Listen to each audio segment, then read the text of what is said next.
le monde! Je vous fais une nouvelle vidéo pour répondre à plusieurs personnes. J'ai reçu un message aujourd'hui et puis j'en ai eu d'autres avant sur qu'est-ce qui se passe après quand on a fini notre incarnation, enfin nos incarnations. Qu'est-ce qui se passe? Alors, je ne suis pas... je n'ai pas la science infuse, je ne connais pas tout. Maintenant, je vais vous répondre selon ce que je crois, selon ce que j'ai pu avoir comme info, etc. Mais voilà, je n'ai pas la science infuse. Hein.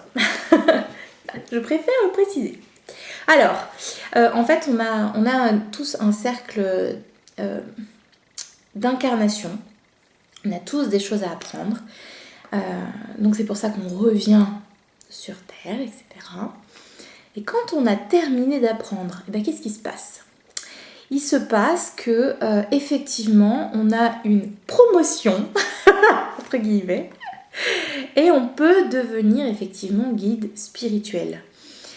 Les guides spirituels, ce sont des âmes comme nous qui se sont incarnées, qui ont appris, qui ont fini d'apprendre. Et en fait, en tant que guide spirituel, on apprend encore. Quand on est guide, il y a encore quelqu'un au-dessus de nous.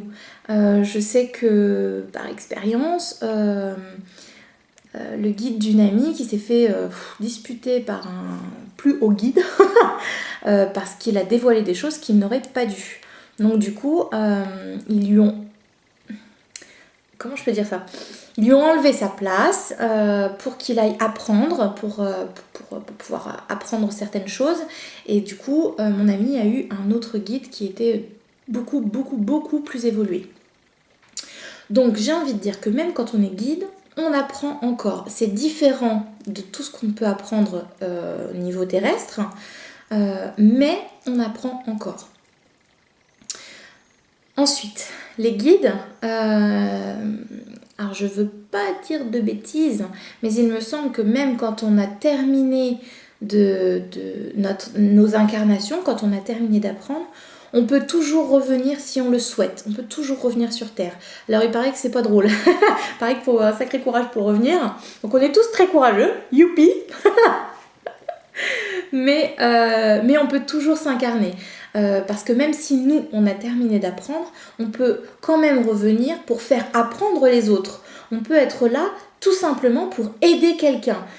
Par exemple, une âme qui va vouloir s'incarner, allez, je vais dire 2-3 jours seulement. C'est-à-dire que une maman va accoucher et 2-3 jours, malheureusement, elle perdra son enfant. On va se dire, mais pourquoi il a voulu s'incarner puisqu'il est resté que 2 jours? Alors non, il n'est pas resté que 2 jours puisqu'il y a toute la grossesse, etc. Le processus d'incarnation qui se passe avant. Il s'en passe des choses avant l'accouchement.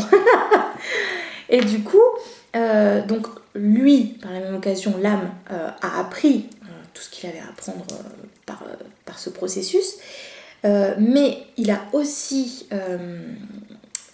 fait apprendre à ses parents le fait, la douleur du deuil, la douleur d'avoir perdu un enfant, le fait de se pardonner, le fait d'apprendre de continuer à vivre, de continuer à aimer. Enfin, il y a tellement plein de choses à apprendre dans toutes ces épreuves qui sont juste horribles et on les souhaite à personne, que voilà, on peut tout simplement se réincarner, revenir pour faire apprendre les autres. Voilà. Je crois que j'ai bien, j'ai bien dit selon mes pensées. Après, attention, il peut y avoir d'autres choses, je peux me tromper, mais personnellement, c'est ce que je pense moi, c'est ce que j'ai pu vivre, c'est ce que j'ai pu avoir comme info. Voilà, par exemple, tout à l'heure, je vous parlais de mon ami qui son guide s'est fait disputer. Si je n'avais pas eu cette expérience, je vous en aurais jamais parlé parce que j'ai jamais vu ça dans des livres, j'en ai jamais entendu parler dans des vidéos, donc voilà, tout ce que je vous raconte c'est du vécu. Sinon je vous le dis pas, si je le vis pas, je vous le dis pas. Voilà. Je pense avoir répondu à toutes les questions. À savoir, qu'est-ce qu'on fait quand on a terminé d'apprendre? Est-ce qu'on peut se réincarner? Donc oui. Et qu'est-ce qu'on fait une fois qu'on a terminé? Oui, donc on peut devenir guide. Voilà. Je pense que ce n'est pas obligatoire. Là par contre, je sais pas trop. Mais je ne suis pas sûre que ce soit obligatoire d'être guide spirituel. Ou alors pas tout de suite. Je sais pas, tiens, c'est une bonne question ça. Ah, j'ai l'impression que c'est quand même une étape à passer. Alors, bon, là tout de suite sur la vidéo, je vais avoir un peu de mal, mais je pense que je me pencherai dessus avec mes guides. On verra s'ils veulent me répondre. Mais je pense qu'effectivement, ce serait peut-être une étape à passer. C'est comme dans un boulot en fait. On commence au stagiaire et puis on commence et puis il y a des échelons. Et je pense que être guide, c'est aussi une étape. Voilà.